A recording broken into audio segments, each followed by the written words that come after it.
Harold sat at his kitchen table, the morning light filtering through the blinds, making soft patterns on the linoleum floor.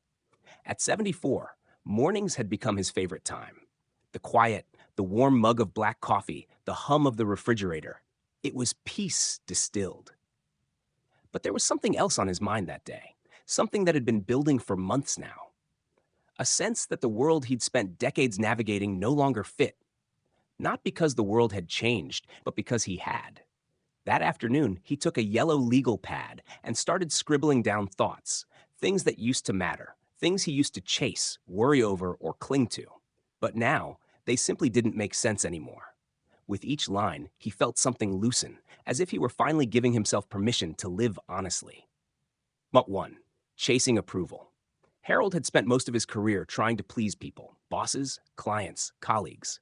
Even after retirement, he found himself posting carefully worded Facebook updates just to see the likes roll in. But one day, scrolling through meaningless comments, it hit him. No one was really paying attention. What did it matter? He deleted his account the next morning. Approval was a currency that had no value anymore. He wasn't living for applause. He was living for truth. 2. Holding grudges. Harold and his brother, Alan, hadn't spoken in years. A falling out over their parents' house estate had driven a wedge between them. Both stubborn, both proud. But now, the bitterness felt hollow. What once seemed unforgivable now seemed like wasted time. He picked up the phone and called. Alan answered. Neither knew exactly what to say at first, but by the end of the call, they were laughing about the canoe trip from 1983 that nearly got them both killed. Grudges made sense when you thought time was endless. Now, they felt like anchors. Not 3. Pretending to like things. For most of his life, Harold had attended events out of obligation, retirement parties, distant weddings, volunteer fundraisers that bored him to tears. He smiled through them, said all the right things, and left drained. Now, if he didn't want to go, he didn't. If a book bored him after 30 pages, he put it down. If he didn't like jazz, he said so. Life was too short to fake it. Accumulating stuff. In his younger years, Harold believed in things. The right car, the best grill, a home full of matching furniture and backup linens for guests who never came. But over the years, he noticed it was just clutter. Things to dust, to organize, to lose and replace. He began giving things away, his old suits to a men's shelter, tools to a local trade school, books to the library. With each item gone, he felt lighter. The memories stayed. The junk didn't need to. 5. Arguing to win. He used to love debates, politics, sports, even whether a movie was overrated. He thrived on proving a point. But lately, he'd noticed that most arguments led nowhere. People didn't listen to learn. They listened to respond. Now, if someone said something he disagreed with, he nodded and said, "That's an interesting take." He didn't need to be right anymore. Peace mattered more than victory. 6. Worrying about image. At 50, Harold still worried about what people thought of his outfits, whether his laugh was too loud, if his lawn was neat enough. Now, he wore comfortable pants, told corny jokes, and let the dandelions grow if they wanted to.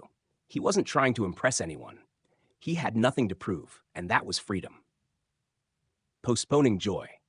In his working years, Harold always said, someday. Someday he'd visit the coast. Someday he'd learn to paint. Someday he'd take dancing lessons. But someday is a thief if you let it linger too long.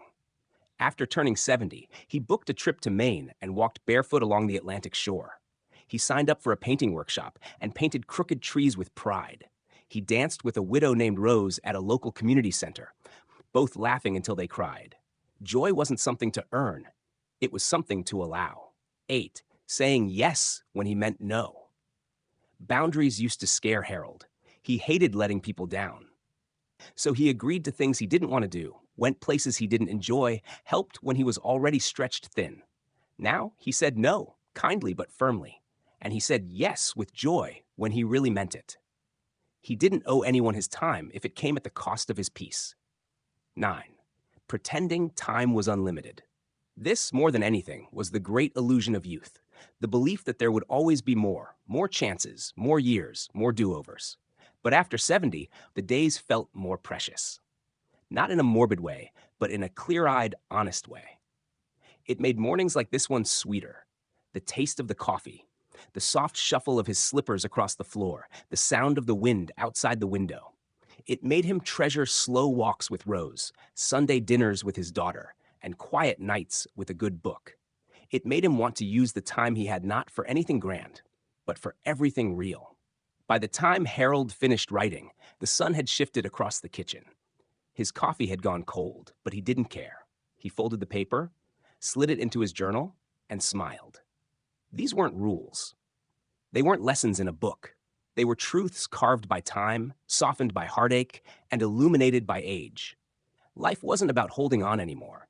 It was about letting go of what didn't matter, so there was room for what did. And at 74, that finally made sense.